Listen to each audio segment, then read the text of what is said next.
اللہ کے نام سے جو بڑا مہربان نہایت رحم والا ہے۔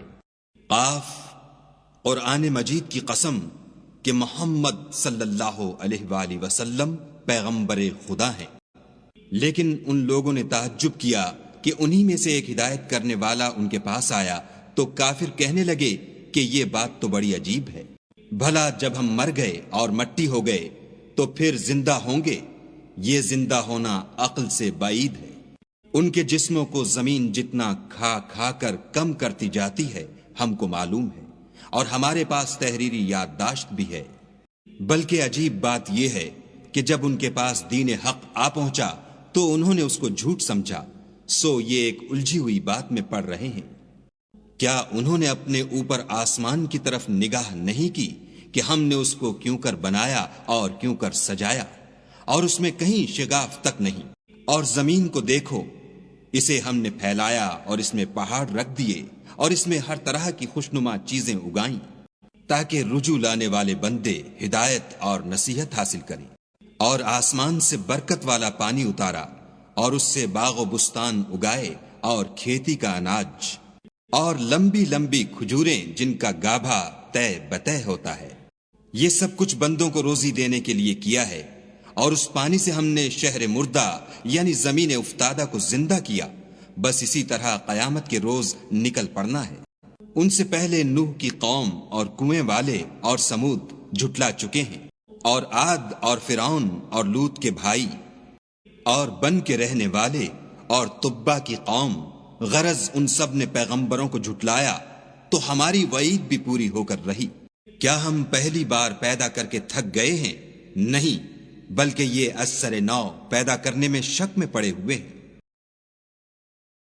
اور ہم ہی نے انسان کو پیدا کیا ہے، اور جو خیالات اس کے دل میں گزرتے ہیں ہم ان کو جانتے ہیں، اور ہم اس کی رگے جان سے بھی اس سے زیادہ قریب ہیں۔ جب وہ کوئی کام کرتا ہے تو دو لکھنے والے جو دائیں بائیں بیٹھتے ہیں لکھ لیتے ہیں۔ کوئی بات اس کی زبان پر نہیں آتی مگر ایک نگہبان اس کے پاس تیار رہتا ہے۔ اور موت کی بے ہوشی حقیقت کھولنے کو طاری ہو گئی۔ اے انسان، یہی وہ حالت ہے جس سے تو بھاگتا تھا۔ اور سور پھونکا جائے گا، یہی عذاب کی وعید کا دن ہے۔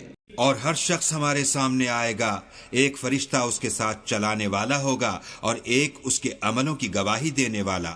یہ وہ دن ہے کہ اس سے تو غافل ہو رہا تھا، اب ہم نے تجھ پر سے پردہ اٹھا دیا تو آج تیری نگاہ تیز ہے۔ اور اس کا ہم نشین فرشتہ کہے گا کہ یہ اعمال نامہ میرے پاس حاضر ہے۔ حکم ہوگا کہ ہر سرکش ناشکرے کو دوزخ میں ڈال دو۔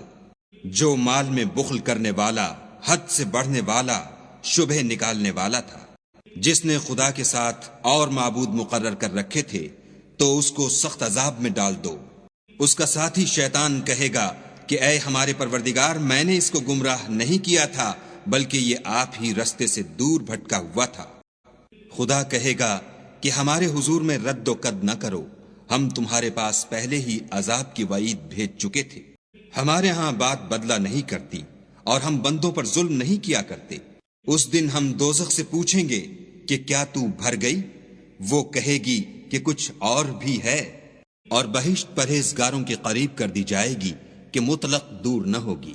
یہی وہ چیز ہے جس کا تم سے وعدہ کیا جاتا تھا، یعنی ہر رجوع لانے والے حفاظت کرنے والے سے۔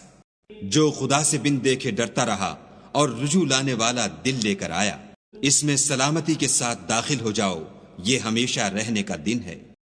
وہاں وہ جو چاہیں گے ان کے لیے حاضر ہے، اور ہمارے ہاں اور بھی بہت کچھ ہے۔ اور ہم نے ان سے پہلے کئی امتیں ہلاک کر ڈالیں، وہ ان سے قوت میں کہیں بڑھ کر تھے، وہ شہروں میں گشت کرنے لگے، کیا کہیں بھاگنے کی جگہ ہے؟ جو شخص دل آگاہ رکھتا ہے یا دل سے متوجہ ہو کر سنتا ہے، اس کے لیے اس میں نصیحت ہے۔ اور ہم نے آسمانوں اور زمین کو اور جو مخلوقات ان میں ہے سب کو 6 دن میں بنا دیا، اور ہم کو ذرا بھی تکان نہیں ہوا۔ تو جو کچھ یہ کفار بکتے ہیں اس پر صبر کرو، اور آفتاب کے طلوع ہونے سے پہلے اور اس کے غروب ہونے سے پہلے اپنے پروردگار کی تعریف کے ساتھ تسبیح کرتے رہو، اور رات کے بعض اوقات میں بھی اور نماز کے بعد بھی اس کے نام کی تنزیح کیا کرو۔ اور سنو، جس دن پکارنے والا نزدیک کی جگہ سے پکارے گا جس دن لوگ چیخ یقیناً سن لیں گے وہی نکل پڑنے کا دن ہے۔ ہم ہی تو زندہ کرتے ہیں اور ہم ہی مارتے ہیں اور ہمارے ہی پاس لوٹ کر آنا ہے۔ اس دن زمین ان پر سے پھٹ جائے گی اور وہ جھٹ پٹ نکل کھڑے ہوں گے۔ یہ جمع کرنا ہمیں آسان ہے۔ یہ لوگ جو کچھ کہتے ہیں ہمیں خوب معلوم ہے، اور تم ان پر زبردستی کرنے والے نہیں ہو۔ پس جو ہمارے عذاب کی وعید سے ڈرے اس کو قرآن سے نصیحت کرتے رہو۔